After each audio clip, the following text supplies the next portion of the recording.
अस्सलाम वालेकुम, good morning दोस्तों। मैं आज आपके खिदमत में हाजिर हूँ। ऑल इंडिया बार एग्जामिनेशन पार्ट 2 का जो है 2018 में पूछे गए थे। इससे मैं आपके लिए बहुत ही मुफीद वो है जो बच्चे पेपर्स देने के लिए अपियर्स होने वाले हैं या जो अदर स्टेट या कुछ भी जो एग्जामिनेशन की तैयारी कर रहे हैं, वो भी ज़रूर इस वीडियो को विजिट करें, ताकि ऑल इंडिया बार एग्जामिनेशन क्वेश्चन अपने आप में बहुत बड़ी क्वेश्चन बनाता है और एक रणनीति के थ्रू बनाता है कि ताकि बच्चे कि क्या गहन उस विषय में, उस टॉपिक में क्या उसकी पकड़ या न पकड़ है, उसकी गहन पकड़ या न पकड़। यानी कहने का मतलब ये है कि आपको उस विषय में आपको गहनता की परीक्षण करता है। इसलिए मैं आप लोगों से सलाह देना चाहता हूं कि जो जुडिशरी के बच्चे एग्ज़ाम देने वाले हैं या एपीओ के एग्ज़ाम देने वाले हैं, इस वीडियो को ज़रूर देखें। एवरीवन दोस्तों, मैं आगे टॉपिक में बढ़ता हूँ। ये क्वेश्चन नंबर है 51 है। क्वेश्चन नंबर 51 कहता है विच of the following statement is क्या है, ट्रू है, यह है कैरेक्टरिस्टिक ऑफ इंटरनेशनल लॉ, यानी अंतर्राष्ट्रीय कानून की विशेषताओं के बारे में निम्नलिखित में से कौन सा कथन सत्य है। कौन सा कथन सत्य है, तो इसको देखेंगे तो इसका जो कथन है डी सही है।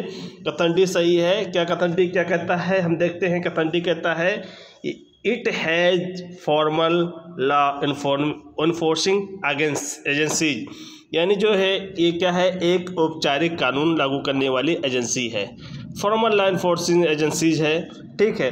अब ये है, आप ये देखे होंगे कि इंटरनेशनल लॉ का जो है सबसे ज़्यादा क्रिटिसाइज करने वाले जो है कौन है, वो कमेंट बॉक्स के अंदर आप लिखिएगा, ठीक है।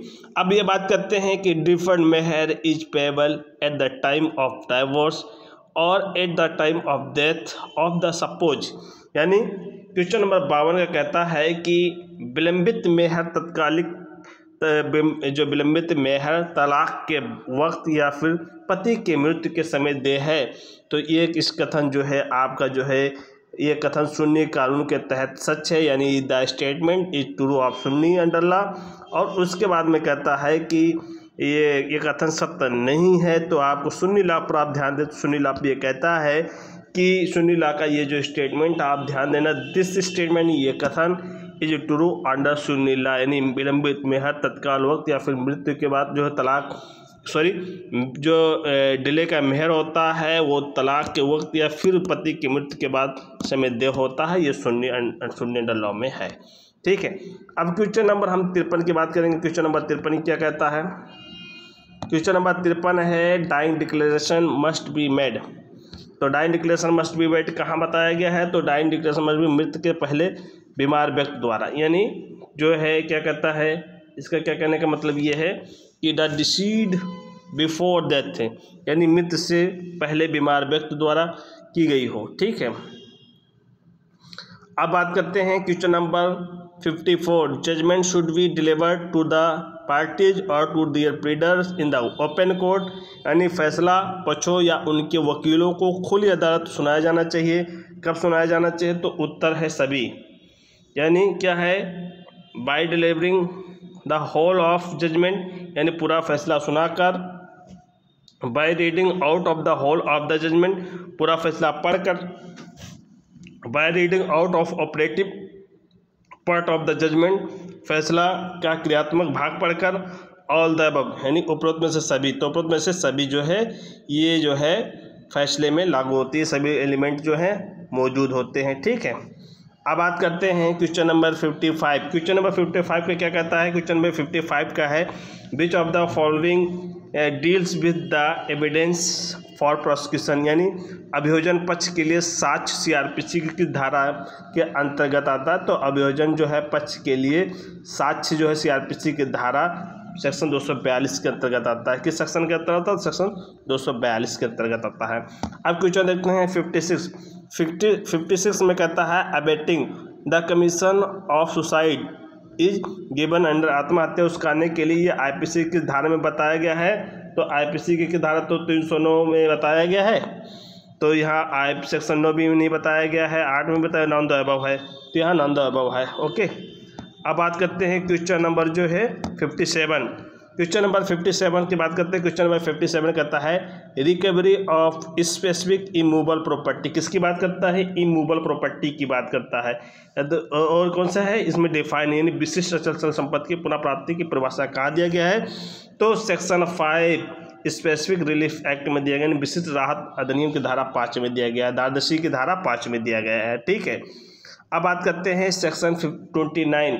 सेक्शन 29 कहता है कि of the wealth tax deals with, यानी संपत्ति कर अधिनियम की धारा 29 के द्वारा क्या होगा? तो 29 के द्वारा ये होगा अपील इन सुप्रीम कोर्ट, यानी सुप्रीम कोर्ट में अपील की जानी है, यानी धारा जो वेल्थ टैक्स एक्ट है धारा 29 को सुप्रीम कोर्ट में अपील की जानी है। ठीक है, अब उसके बाद में कहता है question number 59 the collector shall under the land acquisition act under 1894 the give immediate of any correction made in the awarded to all the person include, यानी जिलाधिकारी भूमि अधिग्रहण अधिनियम 1984 के तहत इस अधिनियम के सभी सुधारों में शामिल व्यक्तियों तत्काल प्रदान क्या करेगा? तो तत्काल क्या प्रदान करेगा? नोटिस प्रदान करेगा। क्या प्रदान करेगा? नोटिस प्रदान करेगा। ठीक है, अब क्वेश्चन नंबर हम 60 की बात करते हैं। क्वेश्चन नंबर 60 में ये कहता है कि ये is at work with the हेक्टेक्ट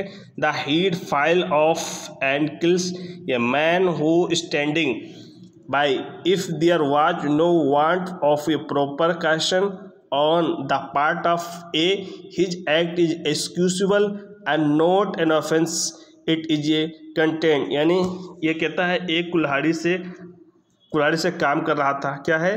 कुल्हाड़ी से काम कर रहा था।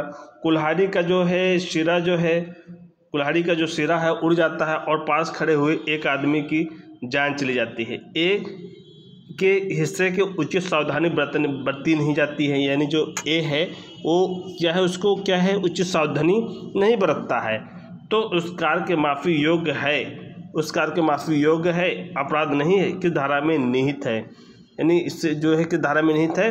तो सेक्शन 80 किस धारा में है? सेक्शन 80 IPC यानी इंडियन पेनल कोड धारा।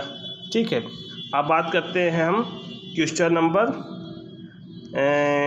नंबर में बात करता हूँ 61 यानी 61 कहता है Delhi domestic working women firm versus union of India 1955 supreme court 14 in this PIL which issue was expose before the court, यानी दिल्ली जो है घरेलू कार्य महिला फर्म यूनियन ऑफ इंडिया द्वारा इस जनहित याचिका में अदालत के सामने क्या मामला आया था? तो इसके अदालत का मामला था the PIL of some domestic maid who were sexual assault by army man, यानी यह कहता है कि कुछ घरेलू नौकरानियों की दुर्दशा जिन पर सेना के पुरुषों द्वारा यौन उत्पीड़न किया गया है, यानी जो कुछ जो है घरेलू नौकरानियों की दुर्दशा जिन पर सेना के पुरुषों द्वारा यौन उत्पीड़न किया गया है, इसके से संबंधित है। आपको याद रखना है कि दिल्ली घरेलू कार्य महिला फर्म बनाम यूनियन ऑफ इंडिया 1995 में एक जो है PIL दाखिल की गई थी अदालत के सामने। तो अदालत ने कौन सा मामला आया था? तो कुछ घरेलू नौकरानी की दुर्दशा जिन पर जो है सेना के पुरुष द्वारा यौन उत्पीड़न किया गया था। ठीक है, अब बात करते हैं क्वेश्चन नंबर 62 बात करते हैं बीच चैप्टर ऑफ साइबर क्राइम यानी cyber law. Which chapter of cyber law provided the legal recognition to digital signature, यानी डिजिटल सिग्नेचर कहाँ बताया गया, किस चैप्टर में बताया गया है? साइबर कथन के में कौन सा अध्याय डिजिटल हस्ताक्षर के बारे में कानून की मान्यता प्रदान की गई? तो चैप्टर 3 में बताया गया। कहाँ बताया गया है? चैप्टर 3 में बताया गया है। ठीक है, अब बात करते हैं कि जो है 63 the FIR gives information of FIR क्या जानकारी देता है? तो उत्तर है FIR the commission of A cognizable offence crime. ठीक है, इसमें क्या है कि एक संज्ञेय अपराध का आयोग होता है। ठीक है, अब बात करते हैं कि 64 की बात करते हैं। तो 64 में कहता है control over subordinate court shall be vested in the in the यानी अधीनस्थ अदालतों का पर नियंत्रण अधिकार किसको है, तो अधीनस्थ न्यायालय पर अधिकार जो है हाई कोर्ट है, हाई कोर्ट के बाद में है कोर्ट ऑफ सेशन है, डीजे कोर्ट है। डीजे कोर्ट में आप जब जाएंगे तो उसके बाद में सेशन कोर्ट में जाएंगे तो वहाँ सीजीएम होगा, वहाँ क्या नाम है सीनियर डिवीज़न होगा, सीनियर सिविल डिवीज़न होगा। तो इस तरीके से जो है सब ऑर्डिनेट बटे हुए हैं, ठीक है। अब बात करते हैं कि क्वेश्चन नंबर 65, एक मिनट, क्वेश्चन नंबर कौन सा है ये, ओके। क्वेश्चन नंबर 65 की बात करते हैं।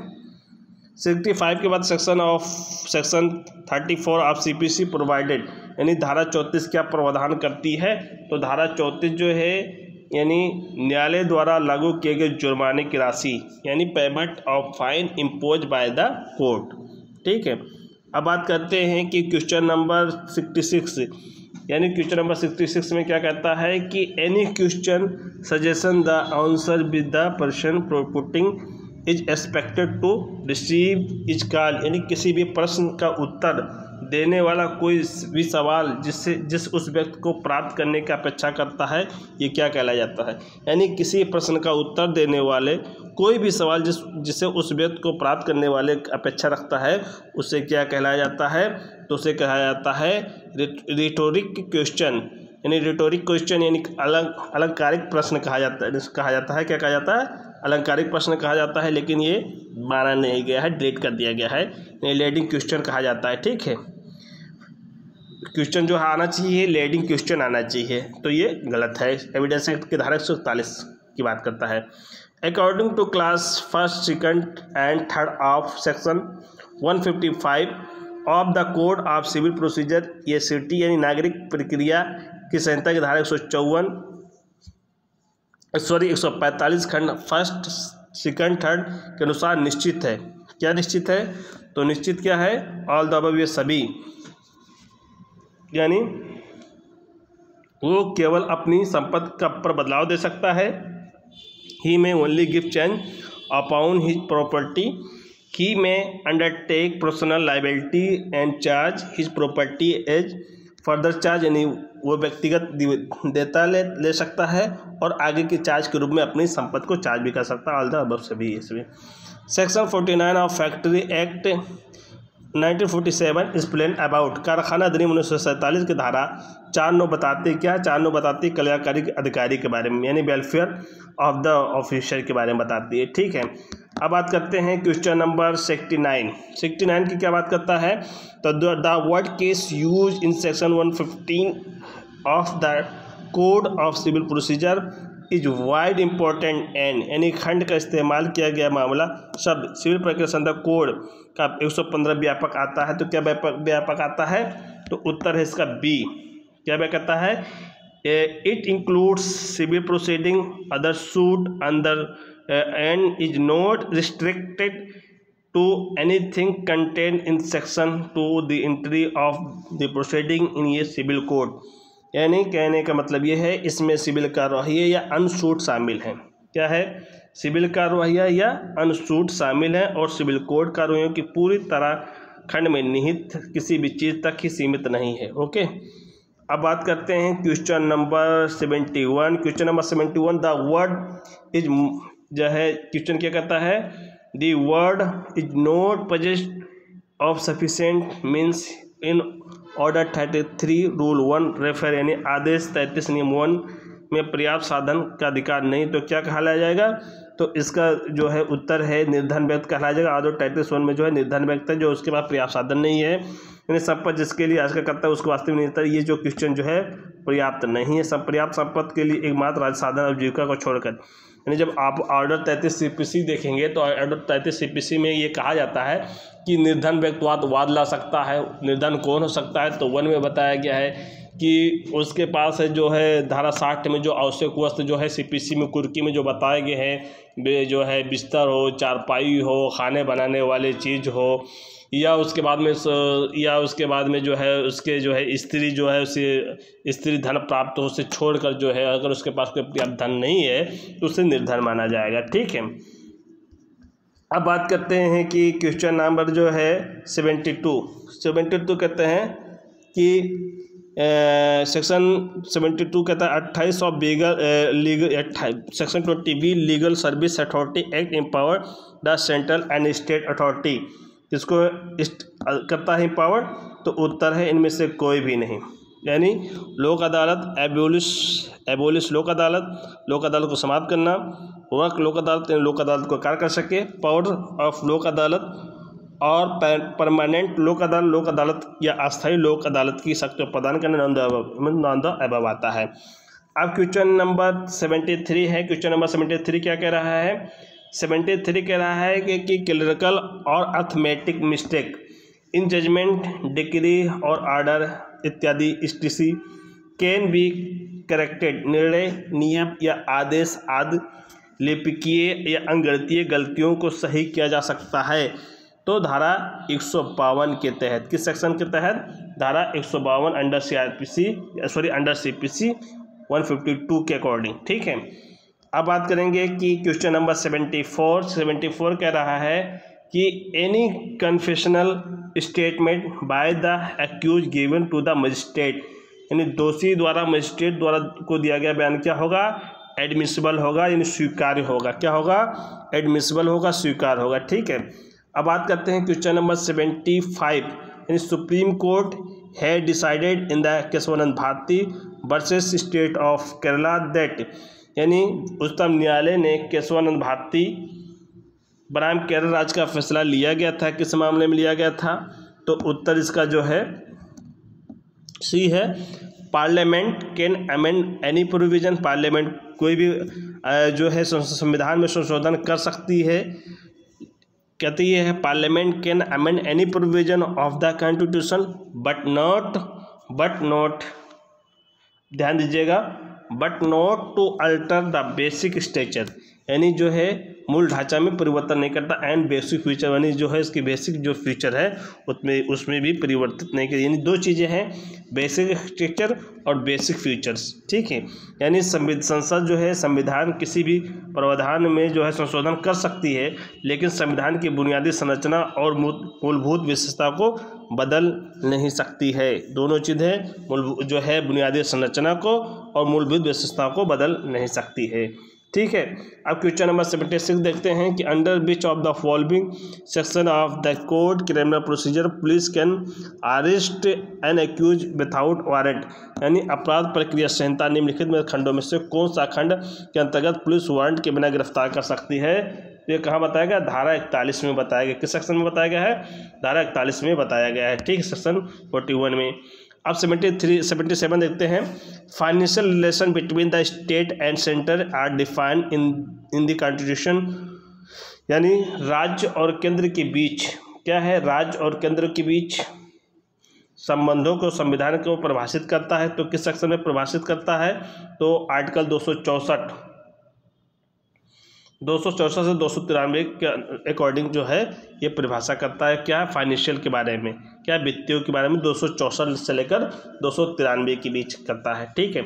अब बात करते हैं 78, यानी Mahatma Gandhi was jail and prosecute by British regime in 92 at the Ahmedabad under section 124 of IPC, यानी महात्मा गांधी को अहमदाबाद की जेल में हुई है और ब्रिटिश शासन द्वारा भारतीय दंड संहिता की धारा 124A के तहत इसलिए मुकदमा चलाया गया था। किसके लिए चलाया गया था? तो precedent and defection to the government, यानी सरकार के लिए असंतोष और राजद्रोह, यानी जो है सरकार के लिए जो है असंतोष और राजद्रोह पर मुकदमा चलाया गया था गांधी जी को ऊपर।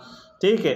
अब क्वेश्चन नंबर 79 कहता है कि police can seek bound for good behaviour under section 109 and 110 of CRPC, यानी पुलिस अधिकारी पुलिस CRPC धारा 109-110 के तहत जो है क्या करेगा? यानी के अधीन अच्छे व्यवहार के लिए प्रतिज्ञा पत्र की मांग किस से कर सकती है? तो प्रतिज्ञा पत्र की मांग जो है ये क्या करती है कि जो हैबिचुअल अपराधी होगा या सफ़ेद कॉलर अपराधी होगा, जेल कैदी होगा। नहीं, इसमें जो है क्वेश्चन है हैबिचुअल अपराधी होगा 107 में है, और 110 में जो है हैबिचुअल अपराधी 107 में 1 ईयर्स का जो है बॉन्ड यानी पूरा 3 साल का है। वो थोड़ा देख लीजिएगा, 107 देख लीजिएगा सेक्शन, और 110 देख लीजिएगा, इन्हों देख लीजिए। ये तीनों जो है क्वेश्चन कन्फ्यूज है, कहीं 7 साल लिखा, सॉरी कहीं 3 साल लिखा, कहीं 1-1 साल लिखा हुआ है, 3-1-1-3, ठीक है। अब बात करते हैं क्वेश्चन नंबर यानी दिबांग स्कूल प्रिज्यूम डेट, दिबांगा स्कूल नहीं sorry Dayabhaga school presume that ये family because it is a joint possess joint property. यानी दायभाग स्कूल का मानना है कि एक परिवार क्योंकि वो संयुक्त है इसलिए उसकी संपत्ति भी संयुक्त है। ये कौन सा कथन सही है? तो उत्तर ये कथन this statement is A correct, ये कथन गलत है। ये कथन क्या है? गलत है, इनकरेक्ट है। ओके, अब क्वेश्चन नंबर हम 81 की बात करते हैं। An appeal against order pass under section 27 of the consumer protection act 1986 by the national commission lies in, यानी राष्ट्रीय आयोग द्वारा उपभोक्ता संरक्षण अधिनियम 1986 की धारा 27 के तहत उत्तीर्ण आदेश के खिलाफ एक अपील कहाँ होगी? तो एक अपील होगी द सुप्रीम कोर्ट, यानी द सुप्रीम कोर्ट यानी उच्च न्यायालय में होगी। कहाँ होगी? उच्च न्यायालय में होगी। कहाँ होगी भैया? उच्च न्यायालय में। कहाँ होगी? सॉरी, उच्च न्यायालय में, ठीक है। अब क्वेश्चन नंबर 82 देखते हैं। क्वेश्चन नंबर 82 का which is the body that award punishment to the advocate for misconduct, यानी कौन सी संस्था दुर्व्यवहार के लिए अधिवक्ताओं को दंड प्रदान करता है? तो कौन संस्था करता है? तो ये संस्था जो है करता है डिसिप्लिनरी कमेटी, अनुशासनात्मक समिति करता है। कौन करता है? अनुशासन जो है डिसिप्लिनरी कमेटी करता है, ठीक है। अब बात करते हैं part 3 of arbitration and cancellation act 1996 formalise मध्यस्थता समझौता अधिनियम 1986 के भाग 3 के औपचारिक रूप से क्या करता है? तो समझौते की प्रक्रिया बताता है, जो है यानी प्रोसेस ऑफ कैंसलेशन की प्रक्रिया बताता है, ठीक है। अब बात करते हैं 84 के बाद करते हैं सेपरेशन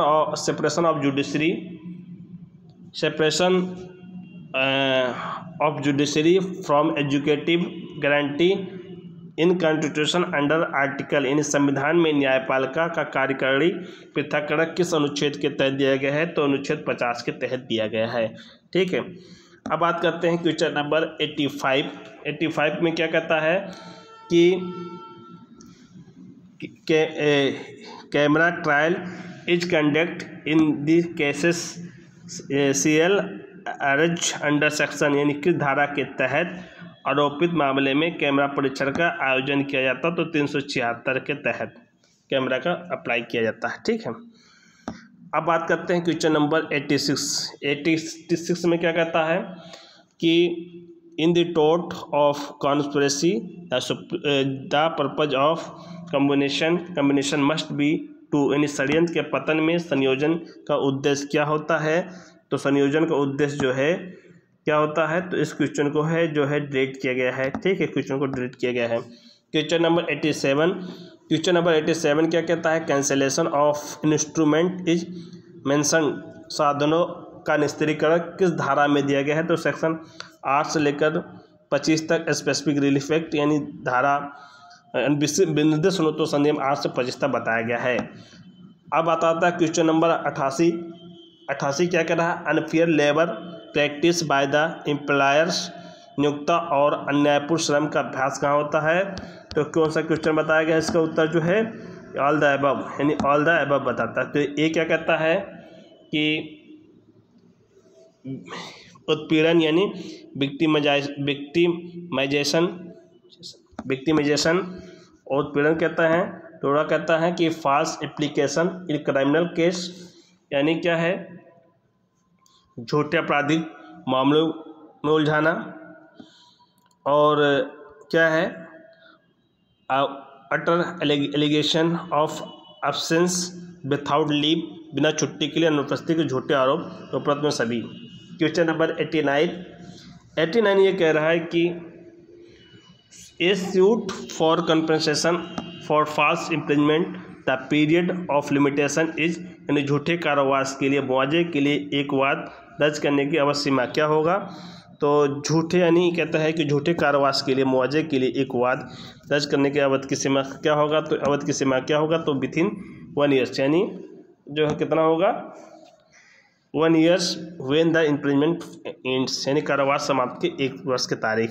ठीक है, अब बात करते हैं question number 19, rule of law is define. कहाँ है, किसने किया रूल ऑफ लॉ डिफाइन, तो AYDC ने किया। किसने किया है, AYDC ने किया है। ठीक है, अब बात करते हैं विच is the time prescribed for filing an FIR दर्ज करने के लिए क्या समय सीमा निर्धारित की गई है।